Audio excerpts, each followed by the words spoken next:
Chuck Connors was an American actor and professional athlete, perhaps best known for his performance as the titular character in the TV Western The Rifleman.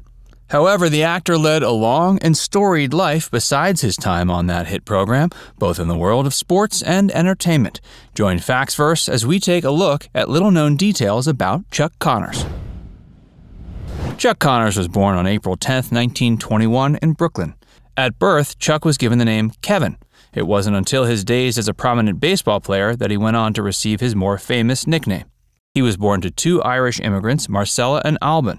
In addition to Chuck, they had another child, his sister Gloria. At a young age, Chuck took an interest in the Brooklyn Dodgers. Despite the fact the team wasn't performing so well during the 30s, Chuck was a big fan and even hoped he might eventually be able to join the team. He began to practice the sport obsessively and got pretty good. So good, he was given a scholarship to the Brooklyn Preparatory School, a Delphi academy. He continued practicing baseball there and graduated in 1939. Then he found himself on the receiving end of a plethora of offers from dozens of universities. He eventually decided to accept a scholarship to Seton Hall. While attending Seton Hall in New Jersey, he played both baseball and basketball. It was during these days that Chuck was given his nickname. Apparently, he had a habit of yelling, "Chuck it at me," to the pitcher whenever it was his turn at the bat. His peers took notice, bestowing him with the nickname Chuck. Chuck had always disliked the name Kevin and had tried various nicknames previously to no avail. Some of the other nicknames he tried was Lefty and Stretch. Of course, Lefty was inspired by the fact that he was left-handed, and Stretch came from his exuberant height. By the time he was fully grown, he was 6'6". After 2 years at Seton Hall, he decided he was better off dropping out and accepting one of the many offers he was receiving from pro baseball teams. Starting in 1940, he played in 2 separate minor league team systems before taking a break from sports to join the U.S. Army in '42. While serving, Chuck spent the majority of his time as an instructor for soldiers getting ready for tank warfare. He served in Fort Campbell, Kentucky, before being moved to another location, West Point in New York. In '46, Chuck was honorably discharged from the Army and went on to resume his career in sports. However, this time he decided he wanted to professionally play basketball. Thankfully, his prior experience with the sport and his immense height made him a perfect fit for the Boston Celtics. The team had recently formed, and Chuck played over 50 games with them. Chuck's time with the Celtics make him one of only a little over a dozen athletes in the history of sports who have played for teams in both Major League Baseball and the NBA. And among those, Chuck is the only one that is even better known as a TV actor. Hey, if you're enjoying this video so far, be sure to give it a like and subscribe to Factsverse if you haven't already. After Chuck left the Boston Celtics during their 1947-48 season, he went on to try his hand yet again at playing baseball. While he made it to spring training for the 1948 Brooklyn Dodgers, he didn't end up making it to the squad. Instead, he played a couple seasons for the Dodgers' AAA team, the Montreal Royals. He did end up playing in one more game for the Dodgers in 1949 and later joined the Cubs in 1951.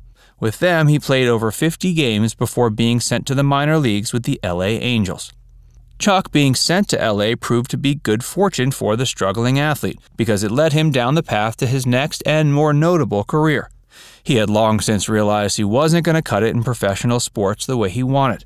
Because of this, he was more than grateful upon being spotted by an MGM casting director who was attending a Los Angeles Angels game. That casting director signed Chuck to the studio, and the man made his on-screen debut in the 1952 Spencer Tracy and Katharine Hepburn film, Pat and Mike. The year after, he could be seen performing opposite Burt Lancaster in 1953's South Sea Woman.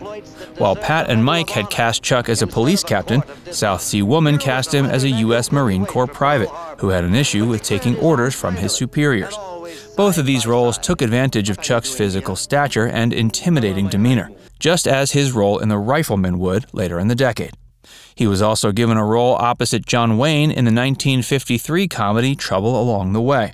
This took advantage of Chuck's time in professional sports, casting him as the coach of a football team. While he was making a name for himself on the big screen, he was also gaining more notable roles on TV. While most of his roles were serious, he made a notable comedic appearance in a 1955 episode of Adventures of Superman. The following year, he was cast in an episode of the anthology series Crossroads. 1957 saw him make his first appearance in a Disney film, taking on the role of Bern Sanderson in the movie Old Yeller. He also made a co-starring turn in the film The Hired Gun, released later that year. Besides these, he also appeared in many more movies throughout his career. He starred alongside Charlton Heston and Gregory Peck in the film The Big Country and in the cult science fiction classic Soylent Green. During the 80s, he made another comedic turn, this time in Airplane 2, the sequel. His big break came in the form of the TV show The Rifleman, which was co-created for ABC by an uncredited Sam Peckinpah.